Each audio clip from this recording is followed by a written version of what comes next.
welcome back to Book Babble. I'm Kelsey, and today I'm going to be talking about Tiny Pretty Things by Sona Charaipotra, hope I said that right, and Danielle Clayton. Now, Tiny Pretty Things is a dark, twisted drama taking place at an elite ballet academy in New York City.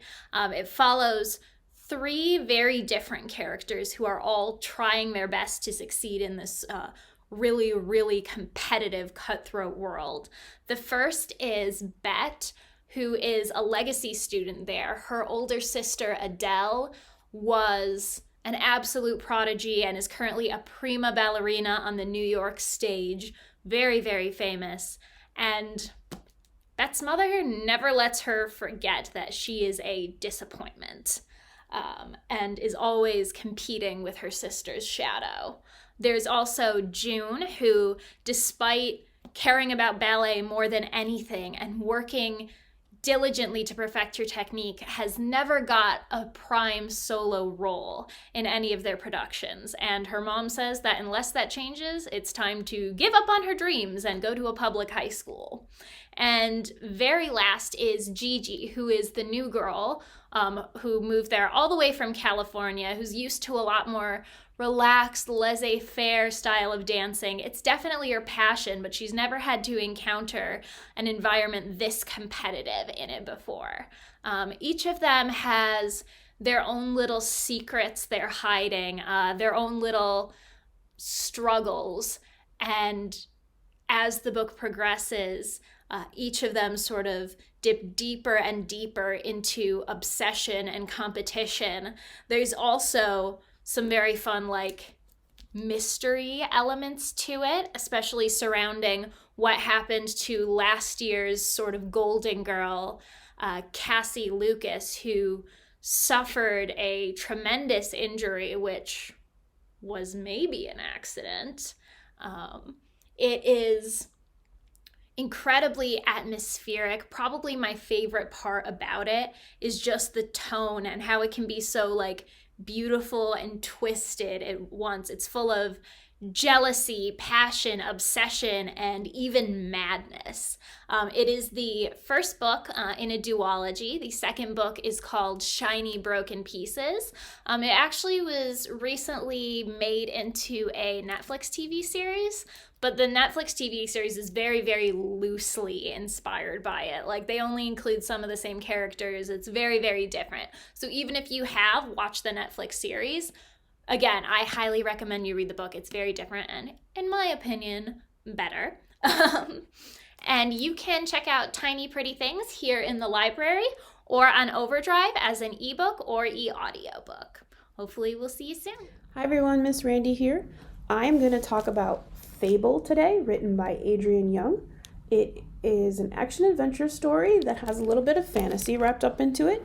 It was published in 2020. It is part of a series. The second book will be coming out in March of this year, and it is called Namesake.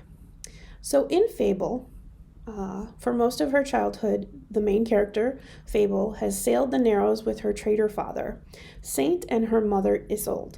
But everything changes one night when a violent storm sinks their ship, the Lark, killing her mother and everyone else on board except for 3 people: Fable, her father, and another shipmate named Clove.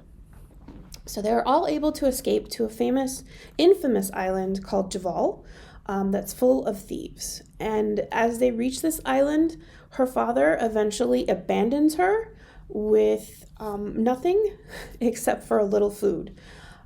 So it's flash forward 4 years later, 17-year-old Fable has struggled to survive while living on this island full of murderous thieves through sheer determination and her skills as a dredger.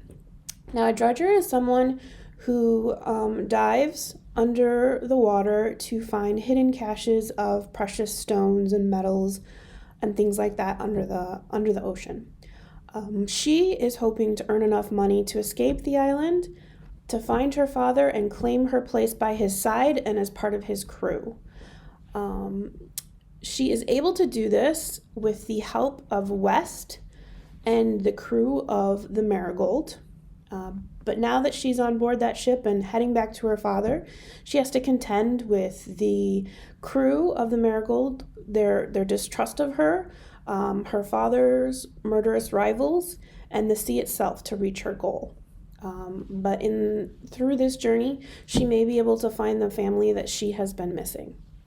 Now, why did I pick this up? First of all, I have read Adrienne Young's other book. Actually, she's written 2 books. I read Sky in the Deep, and I really liked this. So I was excited to read a new series from her. I have always personally loved good pirate stories, seafaring adventure stories, particularly with strong female characters. So things like The Girl from Everywhere by Heidi Helig, Daughter of the Pirate King by Tricia Levenseller, and Pirates by Celia Reese. Those are just a few examples. What I like about this this book has a bit of everything in it, including action, adventure, romance, a little bit of fantasy, strong characters. I love the main character, Fable.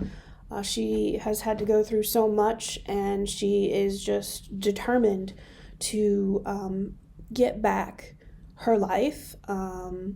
Murderous villains, sunken treasure, and much more. I really can't wait for the sequel in March. I'm looking forward to reading Namesake.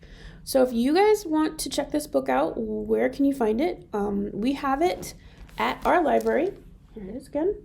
In print. It's also available as an ebook and an e-audiobook through Cloud Library and Overdrive. I also wanted to tell you about a recommendation from 2 of our teen volunteers. They recommended the same book. The title of that book is called The Seventh Most Important Thing. It's written by Shelley Pearsall, and it was published in 2015. It is a standalone book. It's kind of historical fiction because it's set in 1963, but it's also realistic fiction as well. So in The Seventh Most Important Thing, 13-year-old Arthur is sentenced to community service helping the neighborhood junk man after he throws a brick at this old man's head, in a moment of rage.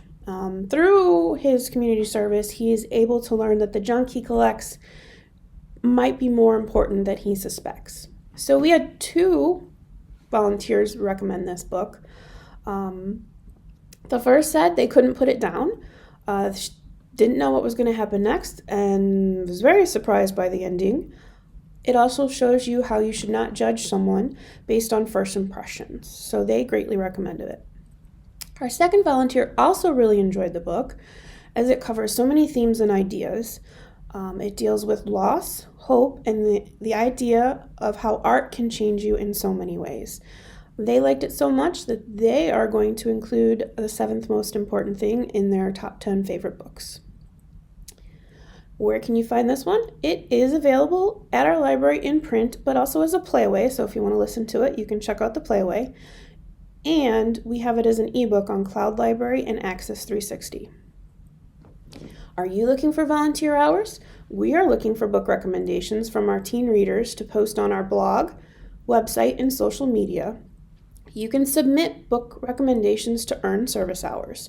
So just visit fountaindale.org/teen volunteer for all the details and to start recommending your favorite books.